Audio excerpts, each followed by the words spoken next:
सद्बुद्धि, सन्मार्ग और कार्य का संकल्प देना, अडिग रहे विश्वास तुम पर, ऐसा अंतः कर देना। मेरे हृदय में आने में तुम्हें कोई संकोच न हो। हे गुरुदेव, मुझे नज़रों से दूर कभी न होने देना। हे गुरुदेव, मुझे नज़रों से दूर कभी न होने देना। नमस्कार, गायत्री चिंतन धारा में आपका स्वागत है।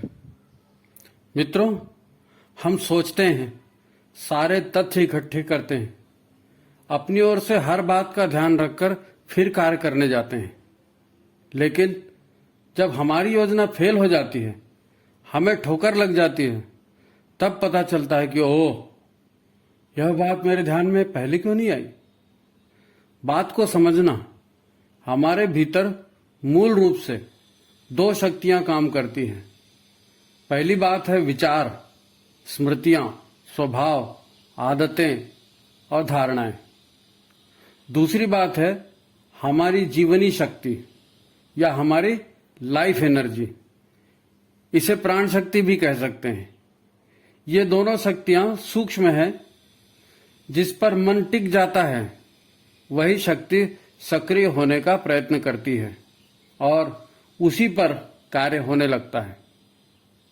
जैसे भौतिक शक्तियां नष्ट नहीं होती, केवल रूपांतरित होती हैं, ऐसा ही सूक्ष्म शक्ति, जीवन ऊर्जा या प्राण शक्ति के बारे में भी होता है। अब हमारे भीतर चलता क्या है, इस बात को समझ लीजिए।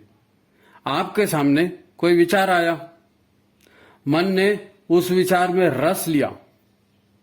अब विचार में रस मिलने लगा तो मन उस विचार पर कुछ देर टिक गया, तो वहां ऊर्जा का प्रवाह बढ़ने लग जाता है। आप जानते होंगे, हमारे शरीर में 72,000 ऊर्जा नाड़ियां हैं। आपका मन कहता है हमें यह कार्य करना चाहिए। अब यह प्रस्ताव बुद्धि के पास गया। बुद्धि ने निर्णय लिया कि ऐसा नहीं करना, लोग बुरा कहेंगे, बदनामी होगी, और बॉस ने पकड़ लिया तो नौकरी भी जा सकती है। तब आपने वो काम नहीं किया, पर मन तो ललचा ही रहा है। ऊर्जा तो वहां इकट्ठी हो गई और काम नहीं हो पाया। तो ऊर्जा जहां इकट्ठित हो गई थी, वहीं उसी नाड़ी में उस ऊर्जा ने उस विचार के साथ मिलकर संस्कार की एक गांठ बना दी। बन गई वो गांठ। इसे ही कहते हैं आपने कॉम्प्लेक्स पाल लिया।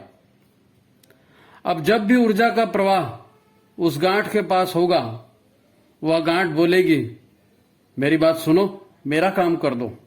बड़ी जोर की इच्छा है, पर बुद्धि टाल देती है, नहीं अभी तो मौका नहीं है।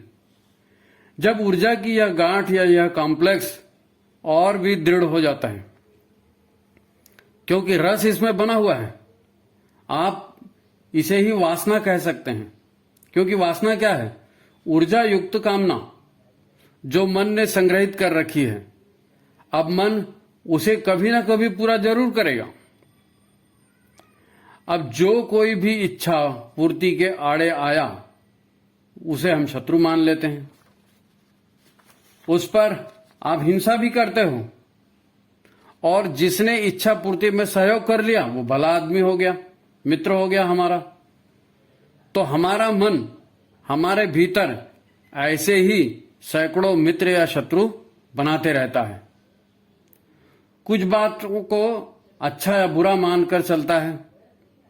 अब जब भी आप किसी कार्य की योजना बनाएंगे, तो पहले ये मन के आग्रह या मन के पूर्वाग्रह, जिन विचारों को आपने अच्छी बुरी मान्यता देकर संजो के रखा हुआ है, वह धारणा, यह भी आपकी योजना पर प्रभाव डालेगी।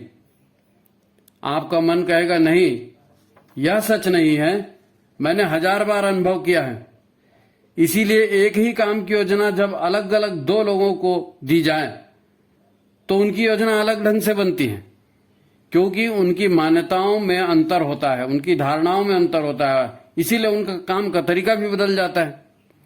पर जब ठोकर लगती है, तब सब यही कहते हैं, अरे यार, धोखा हो गया, गलती हो गई, छी, यह बात मेरी समझ में पहले क्यों नहीं आई। लेकिन अब क्या होगा? अब तो हो गया खेल। इसीलिए ध्यान में बैठकर मन को हम निर्विचार करते हैं। मन शांत और निष्पक्ष होता है, तब शरीर भी तनाव मुक्त होता है। खैर, इस पर कभी और बात करेंगे।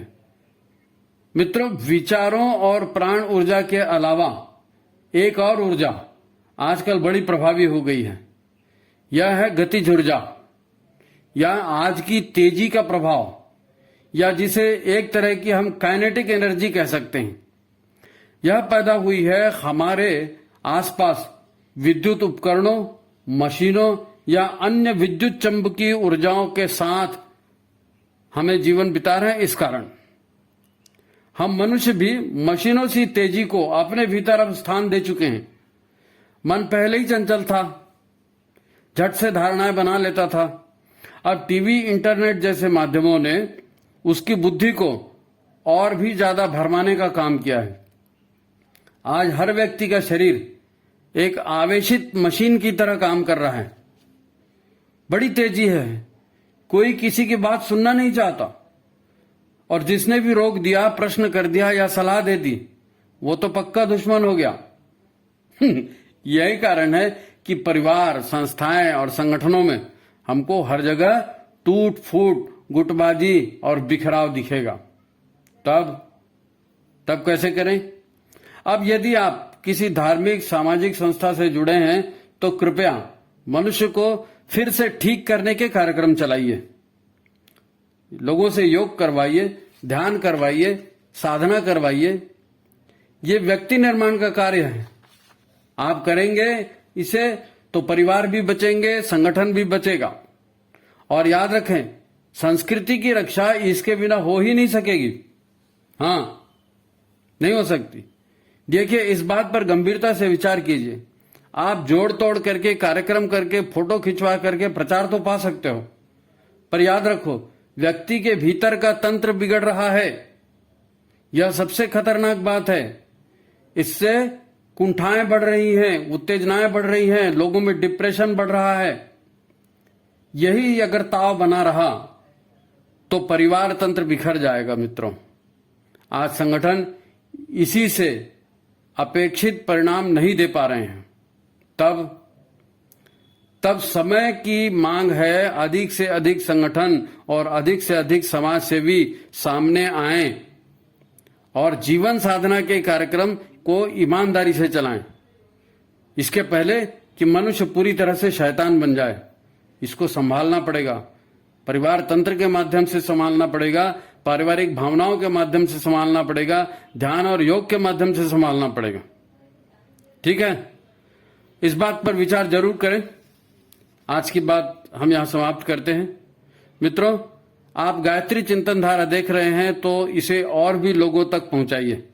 इस प्रोग्राम का प्रचार कीजिए, लोगों से कहें, इसे सब्सक्राइब करें, लाइक करें, शेयर करें और गायत्री चिंतन धारा को आगे बढ़ाने में सहयोग करें। ठीक है, नमस्कार।